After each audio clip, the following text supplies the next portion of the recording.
नमस्कार दोस्तों, आशा करता हूँ आप सब अच्छे होंगे। सीटेट एग्जाम जो कि 21 जनवरी 2024 के लिए प्रस्तावित है, इसके लिए हमारी जैसे कि पता ही है आपके लिए सीडीपी या बाल विकास की श्रृंखला चल रही है। ये छठा वीडियो है। बीच बीच में हम आपके लिए रिवीजन वीडियो भी लाते रहते हैं, जैसा कि इससे पहले वाला वीडियो था। आज हम लेकर आए हैं बहुत ज़्यादा इम्पोर्टेंट राष्ट्रीय शिक्षा नीति 2020 यानी न्यू एजुकेशन पॉलिसी 2020, जो कि संसद द्वारा 2020 में पारित हुई थी, इसलिए ये 2020 है। इससे पहले जो एजुकेशन पॉलिसी थी वो 1986 थी, यानी कि 1986 में पारित हुई थी, तो 1986 थी। ठीक है, इससे संबंधित हम कॉन्सेप्ट्स लेकर आए हैं। इंपॉर्टेंट कॉन्सेप्ट्स हैं जो कि सीटेट एग्जाम में क्वेश्चंस के रूप में पूछे गए हैं। प्लस हम सीटेट एग्जाम में 2022-23 में लगभग 24 क्वेश्चन हुए थे, क्योंकि सीबीटी था उस समय। उन 24 प्रश्न पत्रों में शामिल जो एनईपी से संबंधित प्रश्न रहे हैं उनको भी हमने इसमें इंक्लूड कर लिया है, जिससे आप प्रश्नों की प्रकृति को भी आसानी से समझ सकते हैं। तो चलिए वीडियो को शुरू करते हैं। लेकिन वीडियो को शुरू करने से पहले अगर आप हमारे चैनल पर नए हैं तो प्लीज़ चैनल को सब्सक्राइब ज़रूर कर लें। और अगर आपने अभी तक हमारा टेलीग्राम चैनल ज्वाइन नहीं किया है तो उसका लिंक डिस्क्रिप्शन में दिया हुआ है, वहां से आप ज्वाइन कर सकते हैं। और इस तरीके की अभ्यास लगाने के लिए आप हमारी वेबसाइट अभ्यासक्लासेस.in का भी प्रयोग कर सकते हैं। तो चलिए पहले हम एनईपी यानी न्यू एजुकेशन पॉलिसी 2020 के कुछ फीचर्स या मुख्य पॉइंट्स पढ़ेंगे। ध्यान रखना है, इन पॉइंट्स को आपको एक दो बार पढ़ लेना है। ये पॉइंट्स बहुत ज़्यादा इंपॉर्टेंट हैं। पहला एनईपी मतलब न्यू एजुकेशन पॉलिसी 2020 स्कूली शिक्षा के सभी स्तरों यानी कि प्री प्राइमरी से माध्यमिक सत्र तक सबके लिए एक समान पहुंच सुनिश्चित करने पर बल देते हैं। यानी कहाँ से शुरू होता है ये? प्री प्राइमरी से माध्यमिक तक। ठीक है, ये दो बातें ध्यान रखनी है। इसमें अब तक दूर रखे गए 3 से 6 साल के बच्चों को स्कूली पाठ्यक्रम के तहत लाने का प्रावधान किया गया है। पहले जो 3 से 6 साल के बच्चे थे वो आंगनवाड़ी या बालवाड़ी में पढ़ते थे, लेकिन जो स्कूली पाठ्यक्रम था वो इसमें शामिल नहीं था। लेकिन अब 3 से 6 साल के बच्चे चाहे आंगनवाड़ी में पढ़ते हो, उनके लिए भी स्कूली पाठ्यक्रम के तहत लाने का प्रावधान किया गया है। नई एजुकेशन प्रणाली में 3 साल आंगनवाड़ी या प्री स्कूलिंग के साथ 12 साल की स्कूली शिक्षा होगी। तो ध्यान रखना है, 3 साल की तो आपकी होगी आंगनवाड़ी या प्री स्कूलिंग, प्लस 12 साल की होगी आपकी स्कूली शिक्षा। ठीक है, नेक्स्ट देखिए कि 10+2 ढांचे की जगह, जैसा कि पहले 10+2 था, 10+2 कक्षा 10 और कक्षा 12 की जगह 5+3+3+4 की नई पाठ्यक्रम संरचना को लागू किया जाएगा। तो जो पहला 5 है, ध्यान रखिए, वो 3 से 8 है, यानी 3 साल से 8 साल के बच्चे के लिए। ठीक है, दूसरा है जो 3 है प्लस, वो 8 साल से 11 साल के बच्चे के लिए। जो अगला 3 है वो 11 से 14 साल के लिए। वो अगला 4 है वो 14 से 28। यानी पहला जो 5 है 3 से 8 तक के लिए वो है प्री प्राइमरी, यानी कि आंगनवाड़ी से लेके कक्षा 3-2 तक। ठीक है, उसके बाद आता है आपका 3, इसमें शामिल होगा, इस 3 में आपका 3, 4, 5 क्लास। और जो नेक्स्ट है 6 से 14, इसमें होगा आपका 11 से 14 वर्ष यानी कक्षा 8 तक। ठीक है, और 8 से 12 यानी ये 4 साल है। 8 से 12 कक्षा 8 से 12 तक ये 4 साल शामिल है, 14 वर्ष से 18 वर्ष। तो ये ऊपर एज ग्रुप है और नीचे मैंने आपको बता दिया क्लास। ठीक है, कोई डाउट हो तो आप कमेंट करके हमसे जरूर पूछिएगा, हम आपको रिप्लाई जरूर करेंगे। एनईपी 2020 में शिक्षा मंत्रालय द्वारा बुनियादी साक्षरता और संख्यात्मक ज्ञान पर एक राष्ट्रीय मिशन की स्थापना करने पर विशेष जोर दिया गया है।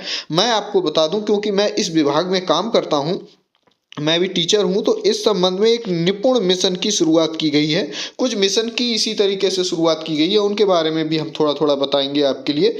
तो ये बुनियादी साक्षरता और संख्यात्मक ज्ञान पर एक राष्ट्रीय मिशन की स्थापना करने पर जोर दिया गया है।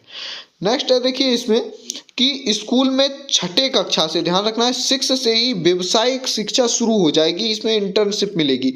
ये कहा गया है कि कोशिश की जाएगी कि 6 से, ठीक है, व्यावसायिक शिक्षा शुरू करने की कोशिश की जाएगी। एक नई और व्यापक स्कूली शिक्षा के लिए राष्ट्रीय पाठ्यक्रम एवं एक नया क्या है, NCFSE, ठीक है, NCFSE, ठीक, 2020-21 NCERT द्वारा विकसित की जाएगी। ये NCF की तरह एक परियोजना होगी जो कि NCFSE कहलाएगी, ठीक है, national curriculum framework for school education, ठीक, जैसे कि NCF था उसी तरीके से।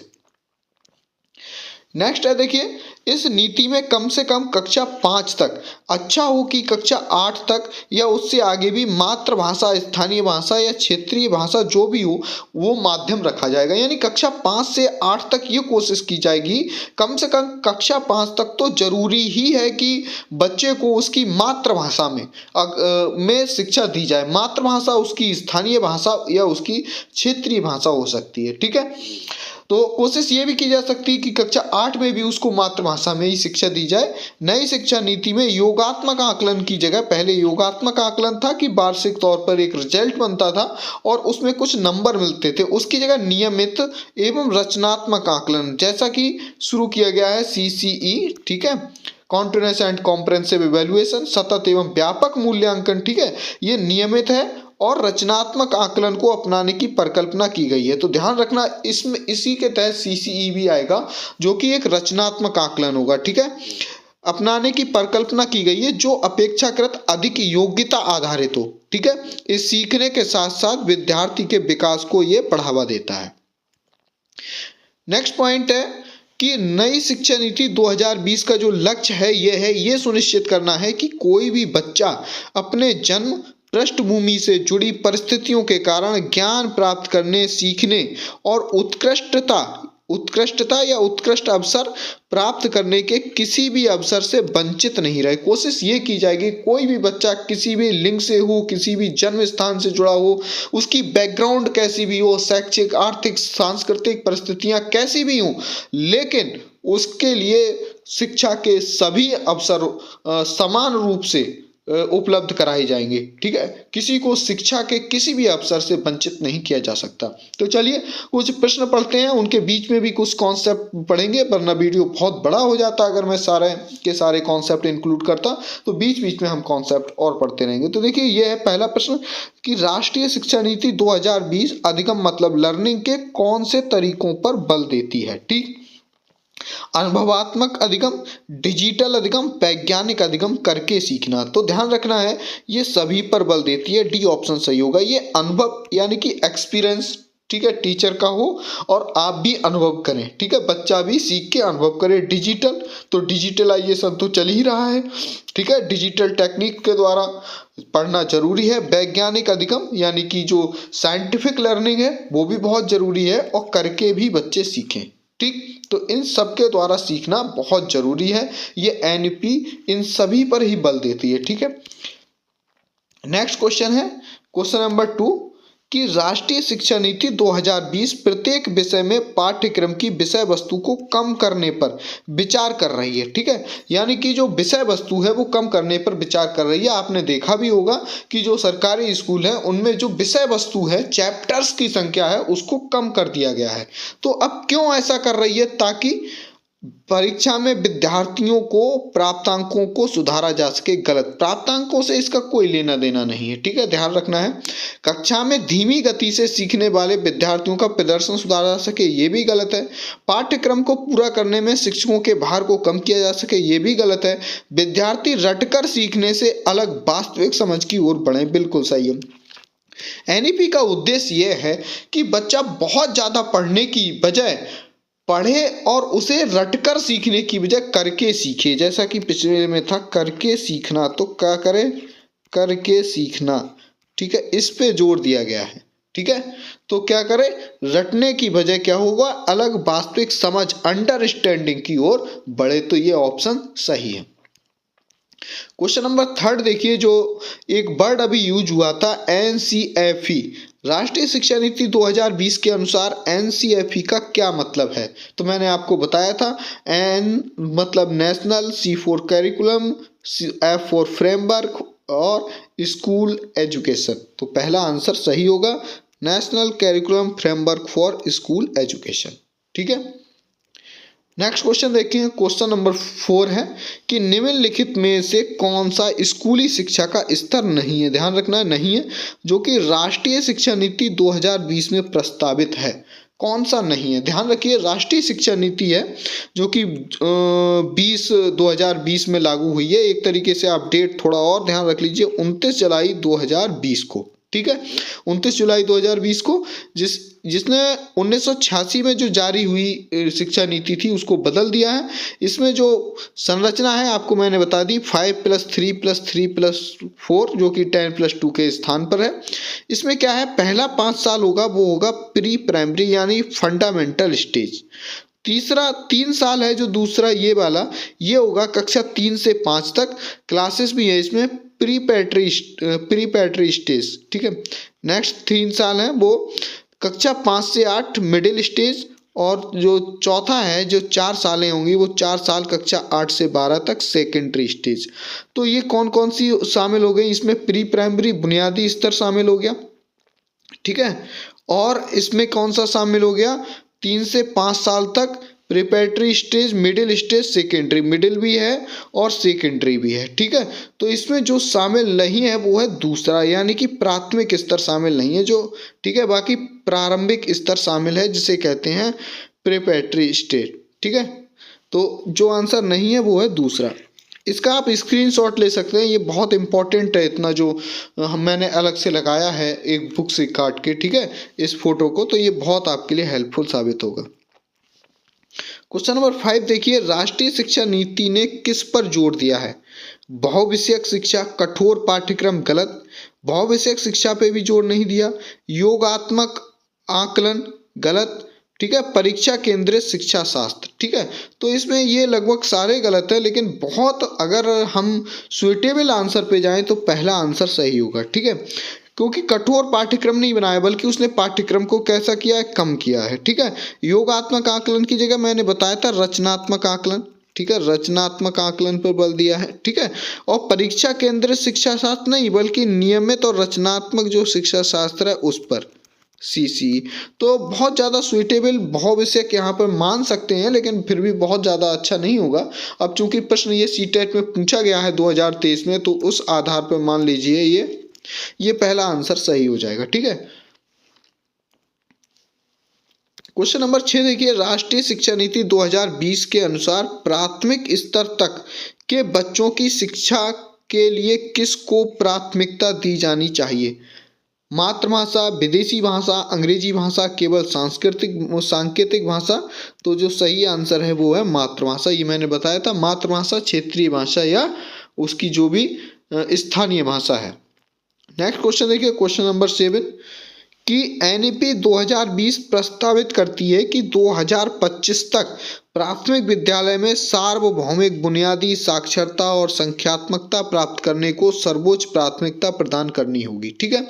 2025 तक ध्यान रखिए एक लक्ष्य की सार्वभौमिक बुनियादी साक्षरता और संख्यात्मकता प्रदान करने का लक्ष्य है, ठीक है। तो ध्यान रखिए कब तक, 2025। और एनईपी 2020 के इस लक्ष्य को हासिल करने के लिए शिक्षा मंत्रालय भारत सरकार ने कौन सी परियोजना या मिशन आरंभ किया है। तो इसका जो सही आंसर है वो मैं आपको बता दूं, निपुण भारत।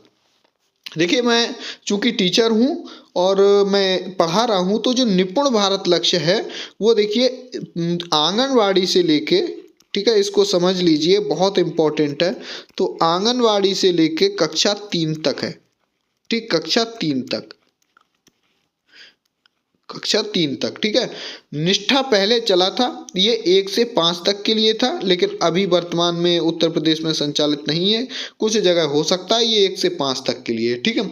जो FLN है, F का मतलब होता है फंडामेंटल, L का मतलब होता है लैंग्वेज एंड न्यूमरेसी, ठीक है। FLN, F का मतलब फंडामेंटल, लैंग्वेज एंड न्यूमरेसी, ठीक है। तो ये जो होता है ये 4 और 5 में लागू है, ठीक, क्लास मतलब क्लास, ठीक है।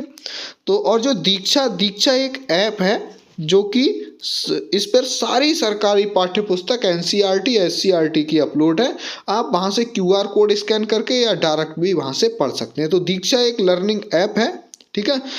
और जो FLN है वो 4 और 5 में चलता है, फंडामेंटल लिटरेसी एंड न्यूमरेसी। ठीक है। निपुण भारत आंगनबाड़ी से लेकर कक्षा 3 तक के लिए चलाया जा रहा है और निष्ठा ये पहले 1 से 5 तक चलाया गया, अभी उत्तर प्रदेश में नहीं चल रहा है, फिलहाल किसी और स्टेट में हो सकता है चल रहा हो। तो इसका जो सही आंसर होगा वो दूसरा निपुण भारत। ठीक है। नेक्स्ट देखिए 8 नंबर, राष्ट्रीय शिक्षा नीति 2020 विशेष बल देती है। किस पर विशेष बल देती है? विश्व स्तरीय आधारभूत संरचनाओं के विकास पर, 100% रोजगार देने के प्रबंध पर, मुफ्त शिक्षा देने के प्रबंध पर, प्रत्येक बच्चे की सृजनात्मकता के विकास पर। तो सही आंसर है चौथा कि प्रत्येक बच्चे की सृजनात्मकता के विचार पर, जो प्रत्येक बच्चा है उसमें क्रिएटिविटी का डेवलपमेंट हो। ठीक है, तो इसी पर बल देती है। ठीक है। विश्व स्तरीय आधारभूत संरचनाओं के विकास गलत है, 100% रोजगार गलत है। हालांकि कक्षा 6 से व्यावसायिक शिक्षा शुरू करने की बात है, रोजगार की इसमें नहीं है। मुफ्त शिक्षा देने का प्रबंध ये भी गलत है, हालांकि माध्यमिक स्तर तक सरकार प्रयास करती है कि निःशुल्क शिक्षा दी जाए। फिर ये सही आंसर होगा इसका चौथा।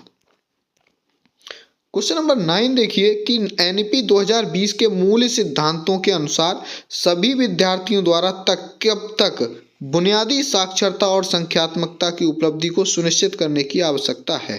ठीक, कक्षा 1, कक्षा 2, कक्षा 3, कक्षा 5। तो मैंने इसको बताया कक्षा 5, जिसके लिए निपुण भारत चलाया गया है। एक निपुण भारत जो मिशन है जो चलाया गया है, ये कक्षा है आंगनवाड़ी से कक्षा 3 तक। तो जो बुनियादी साक्षरता और संख्यात्मकता की उपलब्धि प्राप्त करना, ये 2025 तक मिशन है। ठीक है, और कक्षा 3 तक, आंगनवाड़ी से कक्षा 3 तक। क्वेश्चन नंबर 10 देखिए, राष्ट्रीय शिक्षा नीति 2020 अनुशंसा करती है कि गणित एवं परकलन चिंतन पर विद्यालयों में अधिक बल दिया जाएगा, से प्रारंभ करके। किससे प्रारंभ करके? तो इसका सही आंसर है बुनियादी स्तर से प्रारंभ करके। ठीक है, तो गणित और परकलन पर विद्यालयों में अधिक बल दिया जाए। कब से? प्राथमिक, मिडिल या माध्यमिक से नहीं, बल्कि फंडामेंटल शुरू से, जैसे कि FLN है। ठीक है, शुरू से ही, बुनियादी स्तर से ही डेवलप। गणित और भाषा, देखिए सरकार का सबसे ज़्यादा जोर मैं बता दूं वो है गणित, भाषा और गणित। ठीक है, इन दो पर। इसी के लिए निपुण भारत चलाया गया है। ठीक है, और इसी के लिए FLN चलाया गया है। ठीक। क्वेश्चन नंबर 11 देखिए, राष्ट्रीय शिक्षा नीति 2020 के अनुसार कक्षा 1 से पूर्व प्रारंभिक बाल्यावस्था अवधान एवं शिक्षा, ECCE को कहते हैं अर्ली चाइल्डहुड केयर एजुकेशन। ठीक, अर्ली चाइल्डहुड केयर एजुकेशन का उद्देश्य क्या होना चाहिए? ठीक, शिक्षार्थी में परकलन कौशलों का विकास करना, शिक्षार्थी में मूल गणन, गणन का मतलब न्यूमरेसी, कौशलों का विकास करना, बच्चों को संख्याओं के नाम लिखना सिखाना, बच्चों को गिनती एवं गुणन पहाड़े याद करना। देखिए ECC मतलब अर्ली चाइल्ड केयर एजुकेशन जो होता है वो प्री प्राइमरी लेवल या आंगनवाड़ी को कहते हैं। एक बात ध्यान रखिए। दूसरा, अब आंगनवाड़ी तक सोचिए, क्या विशेष सोचा गया है? क्या गिनती पहाड़े याद कराना ये उद्देश्य है? गलत। ठीक है, बच्चों को संख्याओं के नाम यानी संख्याएं 1 2 3 ये गलत है। शिक्षार्थियों में मूल गुणन यानी कि न्यूमरेसी कौशल का विकास करना गलत है।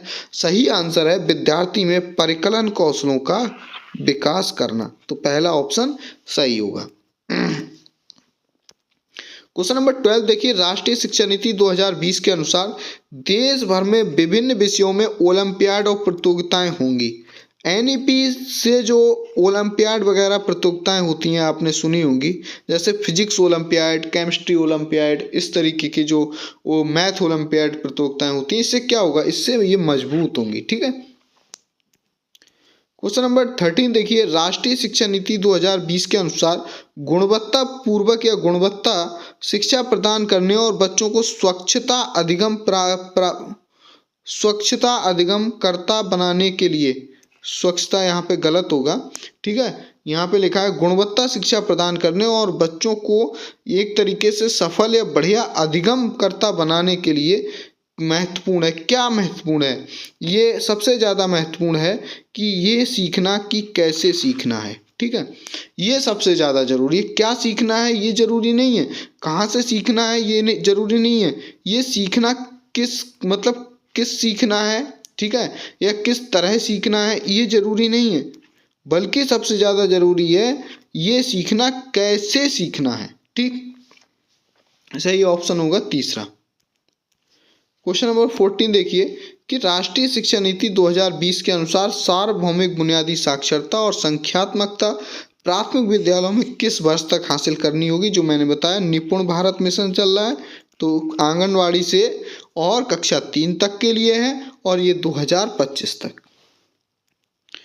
नेक्स्ट और आखिरी क्वेश्चन है इस वीडियो का कि राष्ट्रीय शिक्षा नीति 2020 के अनुसार एक शिक्षक को शिक्षण अधिगम प्रक्रिया के दौरान प्राइमरी स्कूल के बच्चों से संप्रेषण मतलब कम्युनिकेशन या बातचीत के लिए किस भाषा का प्रयोग करना चाहिए। केवल क्षेत्रीय भाषा का, केवल हिंदी भाषा का, केवल अंग्रेजी भाषा का, बच्चों की मातृभाषा का। देखिए जो मदर टंग है उनकी, जो बच्चों की भाषा है उसका प्रयोग करना है, बाकी हम कोई भाषा नहीं जानते। तो जिस भाषा में बच्चे बात करते हैं वही उसी में बात करना है, चाहे वो क्षेत्रीय भाषा हो, चाहे वो स्थानीय भाषा हो, जो भी हो, लेकिन बच्चे जिस भाषा में बात करेंगे हमें उसी में पढ़ाना है। तो आशा करता हूँ वीडियो आपको अच्छा लगा होगा। अगर आपने पुराने हमारे वीडियो नहीं देखे हैं, जो सीरीज चल रही है उसको जरूर देख लीजिएगा। कोई समस्या हो उसके लिए कमेंट कीजिएगा, हम आपसे रीच आउट करने की कोशिश करेंगे, यानी आपका रेस्पॉन्स देने की जरूर कोशिश करेंगे। चलिए मिलते हैं नेक्स्ट वीडियो में, तब तक के लिए जय हिंद, वंदे मातरम।